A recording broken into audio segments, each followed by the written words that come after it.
So, I've done Doctor's House of Horrors and Torture Garden. I've done Vault of Horror.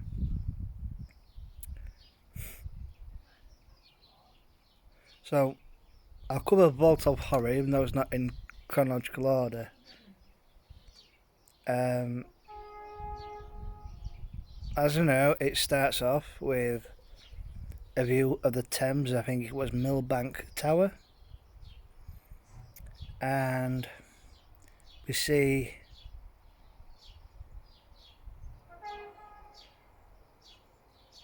Tom Baker,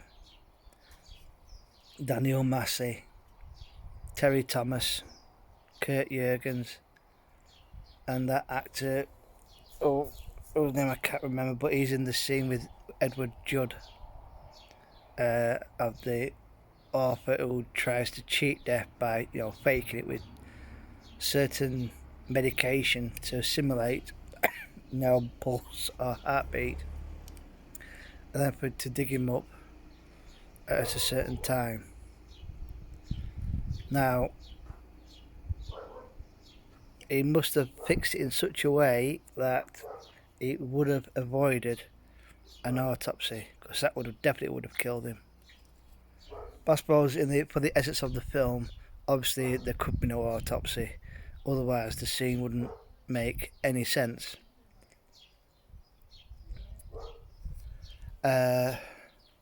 So they're all going into the lift, pressing ground and all that, and then someone says sub-basement. I didn't know there was one, says Kurt Jurgens. So the lift carries on, while looking at each other, puzzled. Opens up to a nice 1970s room with the chairs, tables, brandy, whiskey decanter, and one-eyed Ginger. Ginger!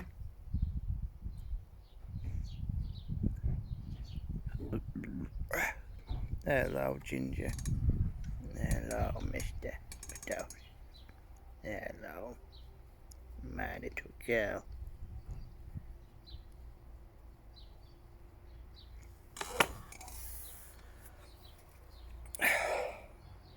So Tom Baker says, well, I shall make the best of it. And it starts off with Terry Thomas saying, it feels like a dream. Oh, some bad dreams. And then someone instigates, what about your dream? My dream? Yes, I think it's Daniel Massey, isn't it? Who has the scene with his real-life sister, Anna Massey, who plays an excellent part in Alfred Hitchcock's Frenzy, which gets bumped up by Barry Foster, who somehow manages until the very end to get away with being a necktie strangler. They'll get the wrong person, only because he's an ex-con, and Bernard Cribbins, who plays the landlord, who fires him because he suspects of theft, even though there's no proof. Then Jeffrey Swift, or Clive Swift, sorry, could give him an alibi for the murder of his girlfriend, but his wife, who hates his friend, no, we've got to go on a holiday. Oh yeah, it might cause a bit of bother. So his only chance of an alibi is fucked up on holiday for 3 weeks.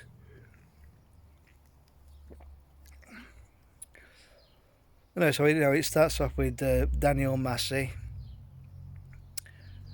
being visited by the late great Mike Pratt, who died way before his time of cancer, and because he's got ulterior motives, after he's given him the address and gets the money, he strangles him after he makes sure that nobody knows where he was heading or who was going to. How he was going to dispose of the body, we can only guess. Maybe he was going to come back and then throw it out of the window to make it look like a suicide, but obviously there'll be a stab wound. But then it'll be a case of, which floor did it come from? So that was never really obviously on the cards for that segment. It was never really discussed how he would have got rid of the body of. Man, he wasn't stab wound; he was strangled, but with a tie. So if it hadn't made a really hard impression on the neck area, technically he could have got away with it. But anyway, that wasn't really the point, was it? So he murders Mike Pratt, who plays a private detective. Nice little cameo. Goes to the address, bumps into somebody in the street. He says, "Why it's so quiet? Because of them. Nobody comes out after a certain time because of them." So he goes. Does he go to the cafe first? Then he goes to the house, doesn't he? Then, what are you doing here? I'm your brother. And then we know that his motive is he wants to inherit the entire estate. So he murders his sister. Then he goes across to the restaurant in there where let's go there first. And then he says, "Oh, we're closing early." Says, "Why?" "Well, we don't operate after that because nobody comes out because of them." And then he goes back and there's people dining. And he has that soup, which is a bit strange. "It's our usual, sir." Now, how do you like your clots? My what? Blood clots. Roast. Now, obviously, he realises then when he draws a curtain and nobody's got a reflection, they're all vampires. So he's basically the next thing we see him is upside down with like a tap that would be on a wine jug, or a big wine dispensers. And when it turns out, his tongue, his head shakes every time they open the tap. Then who appears? But his vampire sister, who he thought he'd murdered. Oh, better than that frozen stuff. So in a way, he deserved kind of the punishment that he got. And it's quite evident by the end of the film that he's actually dead. Completely. Then we've got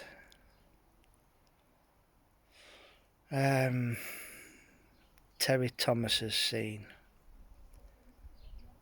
A man who's lived by himself for quite a long time, very stuck in his ways, very OCD about neatness and tidiness, and everything has a place, and there's a place for everything. And it all starts to go wrong when he marries that little Anna Melch, and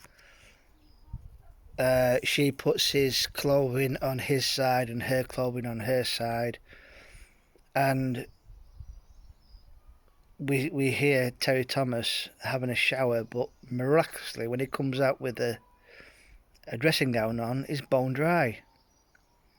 Just like that scene in Carry On Abroad, which was never explained, of they have, it turns out, a joined a shared bathroom between the hotel rooms, and there's Barbara Windsor butt naked in the shower with some soap suds on her and on the shower cubicle, but no running water. That was never explained. Surely there should have been water running with a bit of steam, but there was no water running in that scene when Sid James accidentally on this occasion but lingers around too long than he should have done before Joan Sims shows her face. You know what I mean? Anyway, end of part 1.